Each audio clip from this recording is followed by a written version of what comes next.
Hi, I'm E.D. Lewis, and welcome back to my channel, E.D. Lewis Reviews, back with an all-new nocturnal review and a new episode of my Frankenstein Reviews. Before we get started, make sure to hit that like, that subscribe button, and the little bell so you'll get notifications on my latest videos. Let me go ahead and take my glasses off because I keep catching glare.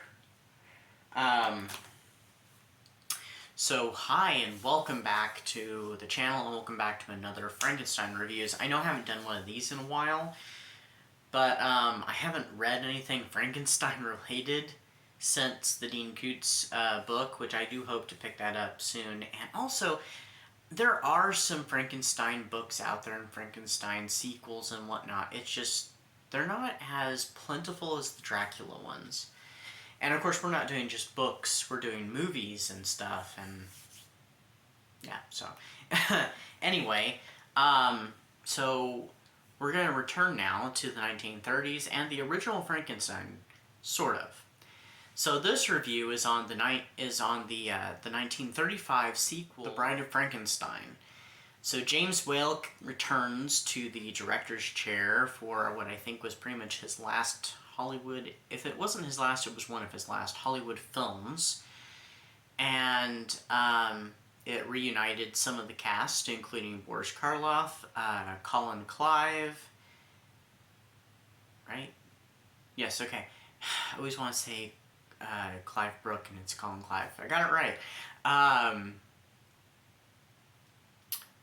Dwight Fry in a new role, and also brings some new actors into the mix. We get Elsa Lanchester playing the part of Mary Shelley and the bride, and Ernest Thesiger comes into the mix as well as the sinister Dr. Pretorius, and we have a few other faces, including another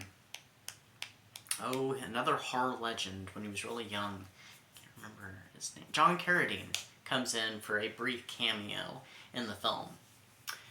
So, okay. So the film basically takes the stance at the beginning. It has a frame story where we meet Mary Shelley, Lord Byron, and her husband-to-be Percy Shelley. And so they are discussing the storm that's going on outside, and they discuss Mary's story, Frankenstein. This is before it is published, because she makes a little nod about it will be published, I think. And Lord Byron, of course, is showering her with compliments and stuff that, such a woman with delicate fingers and stuff could craft such a story as terrifying as Frankenstein.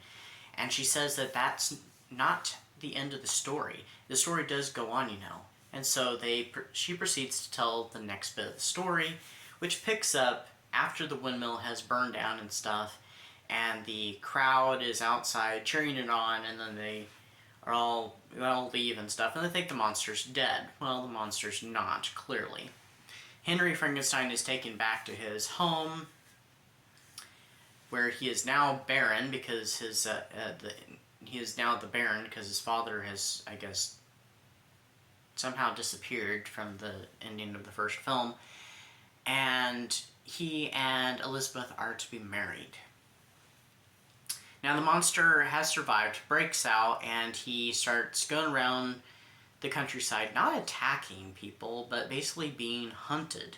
And he ends up upon a blind man and makes friends with him, and some developments happen. Meanwhile, back with Henry, he ends up being accosted by an old colleague, Dr. Pretorius, who is interested in creating life. He has made some experiments of his own, and he wants to create a mate, a female, for the creature. Which leaves Henry interested, yet also a little reluctant, until a little bit of motivation comes in with his wife, Elizabeth, being kidnapped. That's all I'm going to say about that, because if you have not seen the film, you really should. It is an excellent piece of cinema, and in many ways it is superior to the first film. This is coming at the time when a lot of sequels were coming in, like, we got, that sequel to Frankenstein. We also got a sequel to Dracula around this time period. I think it was the next year, called Dracula's Daughter. and we started getting Mummy sequels as well, and eventually the Wolfman would be released sometime after this as well, and it would have sequels that would intersect with Dracula and Frankenstein and all that stuff. So this film definitely takes a bunch of inspiration from Mary Shelley's original novel, wherein Victor, not Henry, is asked by the monster to create a mate. Not to mention the monster can talk and is pretty much kind of well educated in many ways too. He's incredibly intelligent. We get all these kind of things in the movie because, I mean, the monster doesn't talk like he does in the book and stuff. He hasn't, learned as much and as well as he has in the book, but he can speak now. He does end up wanting a wife, or friend. There is the whole thing with the blind man and all these elements that were taken from the Mary Shelley novel that were not used in the previous film that are now used in this film. So it's kind of also based off Mary Shelley's novel. This film also has even more so queerness to it than the first film. And this movie is jam-packed full of stuff. It has very queer undertones. Like two men creating life together instead of a man and a woman, which we get that same theme in the previous film with Fritz and Henry as well, putting the body together and creating life. Let's see. There's religion is even touched upon, and the monster is martyred.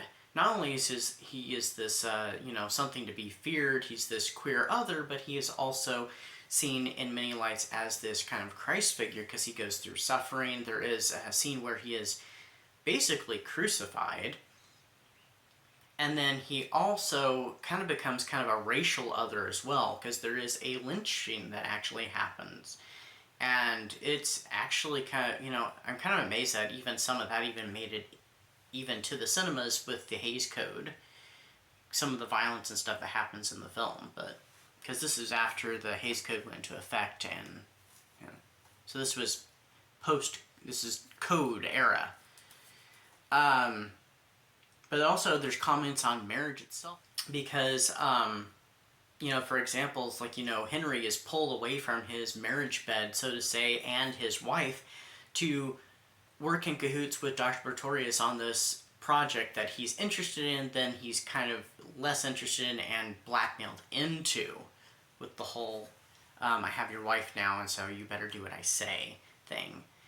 And not to mention the title itself of the bride. We don't see the actual bride per se till the end of the film, and also the other bride, which would be Elizabeth, she kind of gets tossed to the side for much of the film herself and only becomes truly important like toward the ending. But this film has a lot of interesting things to say.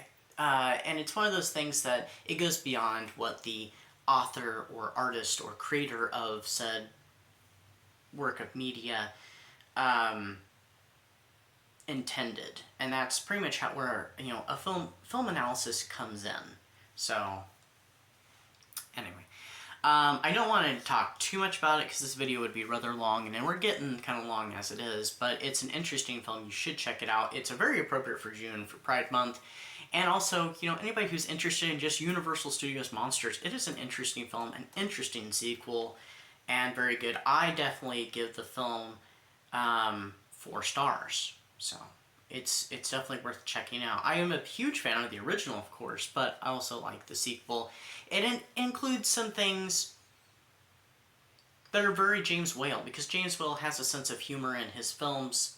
I feel like in Frankenstein it's a little less so. In Bride of Frankenstein he kind of goes off the rails. So there's comedy in there, there's drama, because there is, you feel sympathy for the monster, and there's a lot of humorous moments in it too, and of course there is the horror and the gothic undertones. It's all these, it's a wonderful mix, and it's a great film to check out, so do check it out. That's all I got for you this time around. I'll see you next time. I don't know when I'll do another Frankenstein review. It'll be when I have more material to talk about, and I don't want to talk about another movie so soon after talking about this one, but there is at least one more film I do want to talk about. But That's just Frankenstein. So anyway, I'll see you next time right here on my channel. Stay safe. Happy June. Happy Pride Month if you are part of LGBT community. If you're not, have a great month. I'll see you soon with another review soon. And yeah. Bye-bye.